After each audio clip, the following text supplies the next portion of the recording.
Hi എല്ലാവർക്കും നമസ്കാരം. നമ്മളിന്ന് സ്പെഷ്യൽ ഓണം ടൈപ്പ് ഫ്രോക്ക് എങ്ങനെയാണ് ചെയ്യുന്നതെന്ന് നോക്കാം. അതിനായി ഞാൻ ഒരു 3.5 വയസ്സുള്ള കുട്ടിയുടെ അളവാണ് ഇവിടെ എഴുതി വെച്ചിരിക്കുന്നത്.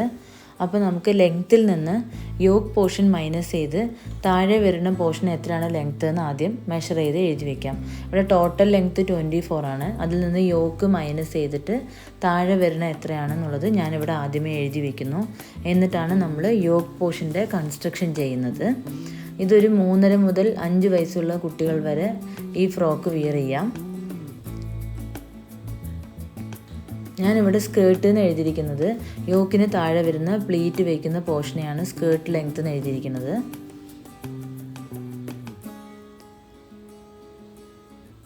നമുക്കിനി യോക്കിൻ്റെ കൺസ്ട്രക്ഷൻ നോക്കാം. ആദ്യം ലെങ്ത്ത് മാർക്ക് ചെയ്യുക. ഞാനിവിടെ 8 ലെങ്ത്ത് വരുന്നത്. അതിൻ്റെ കൂടെ 1 ഇഞ്ച് ആഡ് ചെയ്തിട്ട് മാർക്ക് ചെയ്തു. നമുക്കിനി നെക്സ്റ്റ് ഷോൾഡർ മാർക്ക് ചെയ്യാം. ഷോൾഡർ മാർക്ക് ചെയ്യാനായിട്ട് ഷോൾഡർ ഡിവൈഡഡ് ബൈ 2 മാർക്ക് ചെയ്യാം. എനിക്കിവിടെ 9 ആണ്. ഇപ്പോൾ 4.5 മാർക്ക് ചെയ്തു. അതിനുശേഷം അതേ ലെങ്ത്ത് ആം ഹോൾ ഡെപ്ത് ആയിട്ട് വെക്കുക. പിന്നെ നമുക്ക് ചെസ്റ്റ് ലൈൻ വരയ്ക്കാം. ചെസ്റ്റ് ലൈൻ വരയ്ക്കുന്നതിനായി അവിടെ ഒരു ലൈന് വരച്ചു കൊടുക്കുക. എന്നിട്ട് നമുക്ക് അപ്പർ ബോഡി, അതായത് ചെസ്റ്റ് എത്രയാണോ വരുന്നത് അതിൻ്റെ കൂടെ 1 ഇഞ്ച് ആഡ് ചെയ്തിട്ട് ഡിവൈഡഡ് ബൈ 4 ചെയ്തു. അല്ലെങ്കിൽ നമുക്ക് ചെസ്റ്റ് എത്രയാണോ വരുന്നത് അതേ ഡിവൈഡ് ബൈ 4 ചെയ്തിട്ട് നമുക്ക് എത്രയാണോ ഉള്ളിൽ ലൂസ് വേണ്ടത് അത് കൊടുക്കാം. 1/2 ഇഞ്ച് 1 ഇഞ്ച് അങ്ങനെ കൊടുക്കാം. അതിനുശേഷം സീം അലവൻസ് 1 ഇഞ്ച് എക്സ്ട്രാ കൊടുത്തു. ഇനി താഴെയും അതേ അളവ് മാർക്ക് ചെയ്തിട്ട് മുകളിൽ നിന്ന് താഴേക്ക് കണക്ട് ചെയ്ത് വരയ്ക്കുക. ഇനി താഴെ 1/2 ഇഞ്ച് മുകളിലോട്ട് മാറ്റി മാർക്ക് ചെയ്തിട്ട് ചരിച്ച് വരച്ചു കൊടുക്കണം. അതിനുശേഷം നമുക്ക് നെക്ക് വിഡ്ത്ത് മാർക്ക് ചെയ്യാം. നെക്ക് വിഡ്ത്ത് മാർക്ക് ചെയ്ത ശേഷം നെക്കിനും ഷോൾഡറിനും നടുവിലുള്ള പോയിൻ്റ് മാർക്ക് ചെയ്തെടുക്കുക. എന്നിട്ട് നെക്കിൻ്റെ ഇറക്കം മാർക്ക് ചെയ്യുക. ഞാനിവിടെ 2.5 വെച്ചിരിക്കുന്നത്. എന്നിട്ട് നമുക്ക് നെക്കിൻ്റെയും ഷോൾഡറിൻ്റെ ഇടയിൽ ഒരു പോയിൻ്റ് മാർക്ക് ചെയ്തില്ലേ, അതും നെക്ക് ഡെപ്തുമായിട്ട് കണക്ട് ചെയ്ത് വരയ്ക്കുക. ഫ്രണ്ടിലും ബാക്കിലും ഒരേ നെക്കാണ് ഞാൻ കൊടുത്തിരിക്കുന്നത്, അതായത് ഒരേ നെക്ക് ഡെപ്ത്ത്. അതിനുശേഷം ആ ഷോൾഡർ മിഡ് പോയിന്റിൽ നിന്ന് ആം ഹോൾ ലൈനിലേക്ക് കണക്ട് ചെയ്ത് ഒരു ലൈൻ വരയ്ക്കുക. അത് കുറച്ച് ചരിച്ച് വരയ്ക്കണം, സ്ട്രെയിറ്റ് ആയിട്ട് വരയ്ക്കരുത്. സ്ട്രെയിറ്റ് ആയിട്ട് വരയ്ക്കുമ്പോൾ നമുക്ക് ഷോൾഡറിൽ നിന്ന് ഒരു ഇറുക്കം വരും കുട്ടികൾക്കിടുമ്പോൾ. അപ്പോൾ അവിടെ ഒന്ന് ചരിച്ച് വരച്ചു കൊടുക്കുക. ഈ വീഡിയോയിൽ കാണുന്നത് പോലെ വരച്ചു കൊടുക്കുക. ഞാൻ അവിടെ ഒരു പോയിൻ്റ് എക്സ്ട്രാ കൊടുക്കുന്നത് അവിടെ നമ്മൾക്ക് റോപ്പ് വെക്കണം. റോപ്പ് വെക്കുമ്പോൾ അവിടെ ഷാർപ്പായിട്ടുണ്ടെങ്കിൽ റോപ്പ് വെക്കാൻ പറ്റില്ല. അതിനായി ഞാൻ റോപ്പ് വെക്കാനും സ്റ്റിച്ച് ചെയ്യാനുള്ള അലവൻസ് കൊടുത്തിട്ട് അവിടെ ഒരു ഏകദേശം 1.25 ഇഞ്ച് കൊടുത്തിട്ടുണ്ട്. നമുക്ക് റോപ്പിൻ്റെ ഡിസ്റ്റൻസ് അനുസരിച്ച് നമുക്ക് ചെയ്യാം. ഇനി നമുക്ക് യോക്ക് പോർഷൻ കട്ട് ചെയ്തെടുക്കാം. യോക്ക് പോർഷൻ കട്ട് ചെയ്യുമ്പോൾ സീം അലവൻസ് എത്രയാണോ കൊടുത്തിരിക്കുന്നത് അതിൻ്റെ സൈഡിലൂടെ നമ്മൾ കട്ട് ചെയ്തിട്ട് പോകണം.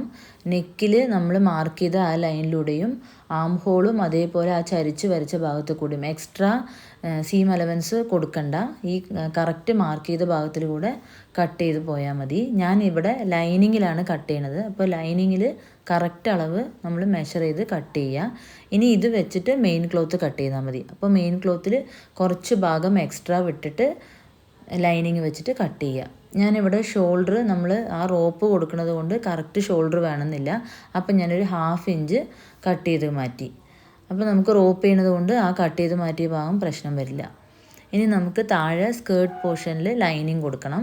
അപ്പോൾ ലൈനിങ്ങിന് കൊടുക്കാൻ വേണ്ടിയിട്ട് ഞാൻ ലൈനിങ് നമുക്ക് ചെറിയ അളവ് മതി. അപ്പോൾ വേസ്റ്റ് ലെങ്ത്ത് എത്രയാണോ അതിൻ്റെ 2 ഇരട്ടി എടുക്കാം നമുക്ക്. എന്നിട്ട് ചെറിയ പ്ലീറ്റ് കൊടുത്താൽ മതി. അപ്പോൾ ഞാൻ ഏകദേശം ഒരു ലൈനിങ്ങിൻ്റെ പോർഷൻ എത്രയാണോ ആ വിഡ്ത്ത് അങ്ങനെ എടുത്തു. എന്നിട്ട് അതിൻ്റെ ലെങ്ത്ത് മാത്രം 2 പ്രാവശ്യം എടുത്തു, ഫ്രണ്ടിലും ബാക്കിലും കൊടുക്കാൻ. അങ്ങനെയാണ് ഞാൻ ലൈനിങ് കട്ട് ചെയ്തത്. അപ്പോൾ നമുക്ക് ലൈനിങ് എ ലൈൻ വെച്ച് കട്ട് ചെയ്യുകയാണെങ്കിൽ അങ്ങനെയും ചെയ്യാം. ഞാനിവിടെ എ ലൈനൊന്നും എടുത്തില്ല. ഉള്ളിൽ ജസ്റ്റ് ചെറുതായിട്ട് പ്ലീറ്റ് വെച്ച് കൊടുക്കാൻ വേണ്ടിയിട്ട് ലൈനിങ്ങിൻ്റെ ഫുൾ വിഡ്ത്ത് എടുത്തു. അപ്പോൾ നമുക്ക് ലൈനിങ് ഫുൾ വിഡ്ത്ത് മടക്കി വെച്ചിട്ട് ലെങ്ത്ത് മാത്രം നോക്കിയാൽ മതി.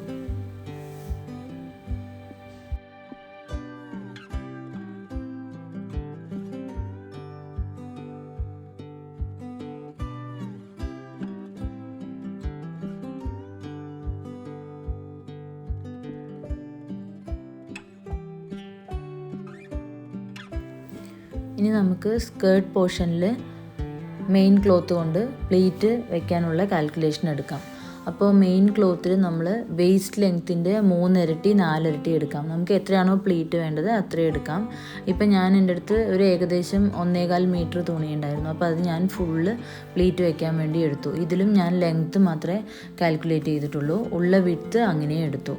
അപ്പോൾ എനിക്ക് ലെങ്ത്ത് എത്രയാണോ അത് ഞാൻ താഴെ മടക്കിയടിക്കാനില്ലാത്തതുകൊണ്ട് മുകളിൽ മാത്രം 1/2 ഇഞ്ച് വിട്ടിട്ട് ലെങ്ത്ത് കറക്റ്റായിട്ട് കട്ട് ചെയ്തെടുത്തു. ഇനി നമുക്ക് അതിനെ വേസ്റ്റിൽ വെച്ചിട്ട് കറക്റ്റായിട്ട് എത്രയാണോ വരുന്നത് വേസ്റ്റും ഇതും കൂടി കാൽക്കുലേറ്റ് ചെയ്തിട്ട് പ്ലീറ്റ് വെച്ച് കൊടുക്കാം. അപ്പം ഞാനിവിടെ ലെങ്ത്ത് മാത്രമേ നോക്കിയെടുക്കണുള്ളൂ, വിഡ്ത്ത് നോക്കിയിട്ടില്ല.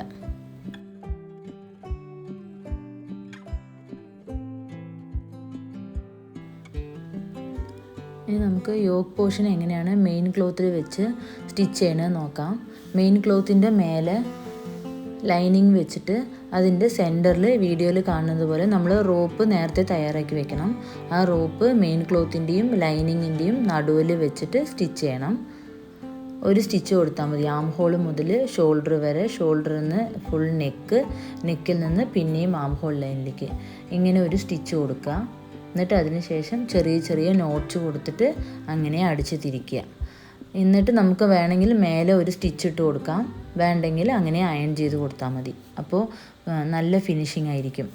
ഇപ്പം ഞാൻ റോപ്പിന് ലൈനിങ്ങിൻ്റെയും മെയിൻ ക്ലോത്തിൻ്റെയും നടുവിൽ വെച്ച് സ്റ്റിച്ച് ചെയ്ത ശേഷം മെയിൻ ക്ലോത്തിൻ്റെ എക്സ്ട്രാ ഉള്ള ഭാഗങ്ങളൊക്കെ കട്ട് ചെയ്ത് കളയണു.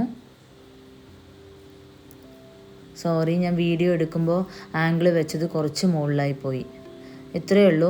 മെയിൻ ക്ലോത്തിൻ്റെ മേലെ, അതായത് മെയിൻ ക്ലോത്തിൻ്റെ ചീത്ത വശത്ത് ലൈനിങ് ക്ലോത്ത് വെക്കുക, എന്നിട്ട് അതിൻ്റെ സെൻറ്ററിൽ റോപ്പ് വെക്കുക, രണ്ടും കൂടി സ്റ്റിച്ച് ചെയ്യുക. എന്നിട്ട് നമ്മൾ സാധാരണ നെക്ക് അടിച്ച് തിരിക്കണ പോലെ ചെറിയ നോട്ട്സ് കൊടുത്തിട്ട് തിരിക്കുക. തിരിച്ചിട്ട് നമ്മൾ അയൺ ചെയ്ത നെക്ക് ഫിനിഷിംഗ് ആവും. ഇതുപോലെ ഫ്രണ്ടിലും ബാക്കിലും ചെയ്താൽ മതി.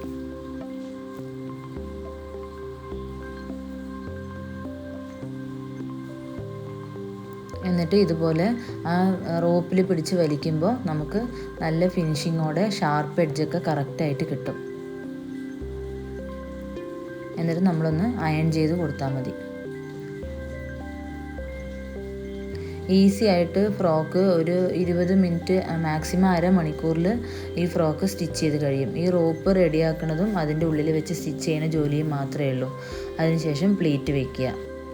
നെക്ക് സ്റ്റിച്ച് ചെയ്ത ശേഷം നമ്മൾ കറക്റ്റായി അയൺ ചെയ്ത് എല്ലാ ഭാഗവും ഈവൺ ആക്കിയിട്ട് സൈഡിലും കൂടി ഒന്ന് സ്റ്റിച്ച് ചെയ്ത് കൊടുത്താൽ നമ്മുടെ യോക്ക് പോർഷൻ്റെ സ്റ്റിച്ചിങ് കഴിഞ്ഞു. നമ്മൾ 2 സൈഡിലും ഇതേപോലെ സ്റ്റിച്ച് ചെയ്ത് കൊടുക്കണം, 2 സൈഡിലും താഴെയും. എന്നിട്ട് നമ്മൾ സെൻറ്ററിൽ ഒന്ന് മാർക്ക് ചെയ്ത് വെക്കണം. അപ്പോഴേ പ്ലീറ്റ് വെക്കുമ്പോൾ നമുക്ക് കറക്റ്റായിട്ട് മെഷർമെൻറ്റ് അറിയുള്ളൂ. യോക്കിൻ്റെ സെൻറ്റർ പോർഷനിൽ ഒരു കട്ട് കൊടുത്ത് മാർക്ക് ചെയ്ത് വെക്കണം.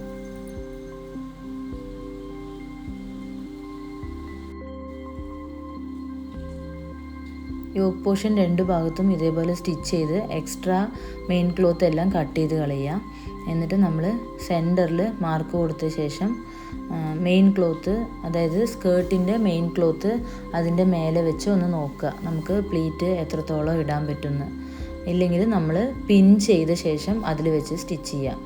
ഇപ്പോൾ എക്സ്പീരിയൻസ് ഉള്ളവരാണെങ്കിൽ യോക്ക് പോർഷൻ്റെ മേലെ തന്നെ നമ്മുടെ സ്കേർട്ട് പോർഷൻ വെച്ചിട്ട് അങ്ങനെ പ്ലീറ്റ് ഇട്ട് വന്നാൽ മതി.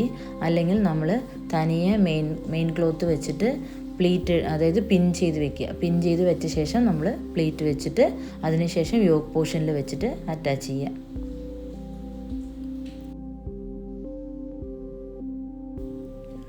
ഞാനിവിടെ സ്കേർട്ട് പോർഷനിൽ പിൻ ചെയ്ത് അയൺ ചെയ്ത് വെച്ചിട്ടുണ്ട്. അതിനെ അങ്ങനെ നമ്മുടെ മുകളിൽ യോക്ക് പോർഷനിൽ വെച്ചിട്ട് സ്റ്റിച്ച് ചെയ്ത് അറ്റാച്ച് ചെയ്യുക. ഇനി നമുക്ക് ഇതിൽ ലൈനിങ് വെക്കുമ്പോൾ നമ്മുടെ ഇതുപോലെ ഈ സ്കേർട്ട് പോർഷൻ വെച്ച പോലെ വെക്കാൻ പാടില്ല. ലൈനിങ് ഉള്ളിൽ കുട്ടികൾക്ക് കുത്താതിരിക്കാൻ വേണ്ടിയിട്ട് നമ്മുടെ യോക്ക് പോർഷൻ്റെ മുകളിൽ ലൈനിങ് വെച്ച് താഴോട്ട് തിരിക്കണം. ഞാൻ ഈ വീഡിയോയിൽ കാണിച്ചിട്ടുണ്ട്, അതുപോലെ ചെയ്താൽ മതി.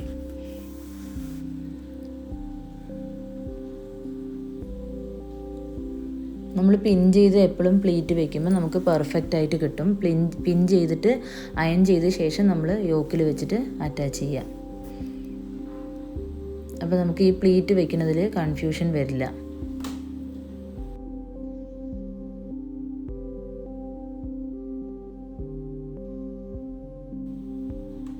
ഇത് കണ്ടോ, ലൈനിങ് നമ്മൾ ആദ്യം യോക്ക് പോർഷനും സ്കേർട്ട് പോർഷനും അറ്റാച്ച് ചെയ്ത ശേഷം പിന്നെയാണ് ലൈനിങ് വെക്കുന്നത്. അപ്പോൾ ലൈനിങ്ങിൽ ഞാൻ നേരത്തെ പ്ലീറ്റ് ഒന്നും വെച്ചിട്ടില്ല. ലൈനിങ് എടുത്തിട്ട് യോക്ക് പോർഷൻ്റെ മുകളിൽ, അതായത് സ്റ്റിച്ചിൻ്റെ മുകളിൽ ആദ്യം വെക്കുക. എന്നിട്ട് നമ്മൾ താഴേക്കാണ് ആദ്യം വെച്ച് നോക്കുക. അപ്പോൾ ഇങ്ങനെയാണ് വരുന്നത്. അപ്പോൾ അതിൻ്റെ മുകളിൽ വെച്ച് സ്റ്റിച്ച് ചെയ്ത ശേഷം പിന്നെ താഴേക്ക് തിരിച്ച് വെച്ച് കൊടുത്താൽ മതി. അപ്പോൾ നമുക്ക് കുട്ടികൾക്ക് ഇടുമ്പോൾ ആ ഭാഗം കുത്തണമെന്നുള്ള പ്രശ്നം ഉണ്ടാവില്ല, ഒരു ഇറിറ്റേഷനൊന്നും ഉണ്ടാവില്ല, നല്ല ഫിനിഷിങ് ഉണ്ടാവും. അതിനാണ് ഇങ്ങനെ ചെയ്യുക. അപ്പോൾ ഇങ്ങനെ ചെയ്യാത്തവരുണ്ടെങ്കിൽ ഒന്നിങ്ങനെ ചെയ്ത് നോക്കുക. നോർമൽ ഫ്രോക്കിലും ഇങ്ങനെ ചെയ്താൽ നല്ല ഭംഗിയുണ്ടാവും.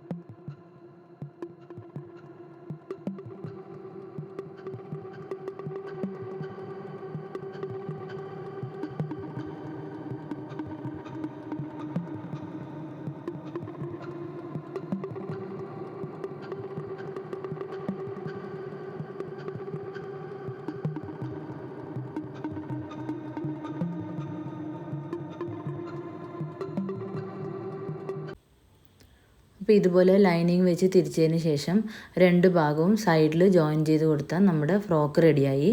അപ്പോൾ നമ്മുടെ ഈ വീഡിയോ ഇഷ്ടമായവർ ഒന്ന് ലൈക്ക് ചെയ്ത് കമൻറ്റ് ചെയ്യുക. വീട്ടിൽ കുഞ്ഞു മക്കളുള്ളവർ എന്തായാലും ഈ ഫ്രോക്ക് ഒന്ന് ട്രൈ ചെയ്യണം. നമ്മുടെ സ്റ്റിച്ച് ചെയ്തതിൻ്റെ ബാലൻസ് ക്ലോത്ത് കൊണ്ട് നമുക്ക് ഈസി ആയിട്ട് ഈ ഫ്രോക്ക് ട്രൈ ചെയ്യാൻ പറ്റും. ഒരു 3 വയസ്സ് മുതൽ 6 വയസ്സ് വരെയുള്ള കുട്ടികൾക്കൊക്കെ ഈ അളവ് ഏകദേശം കറക്റ്റായിരിക്കും. ചെസ്റ്റ് സൈസ് നോക്കിയിട്ട് ഒന്ന് കട്ട് ചെയ്ത് സ്റ്റിച്ച് ചെയ്ത് നോക്കുക. അപ്പോൾ എല്ലാവർക്കും വീഡിയോ ഇഷ്ടമായി എന്ന് വിചാരിക്കുന്നു. ഇതുപോലുള്ള ഇനി അടുത്തൊരു തുന്നൽ വീഡിയോ ആയിട്ട് നമുക്ക് വീണ്ടും കാണാം. ബായ്.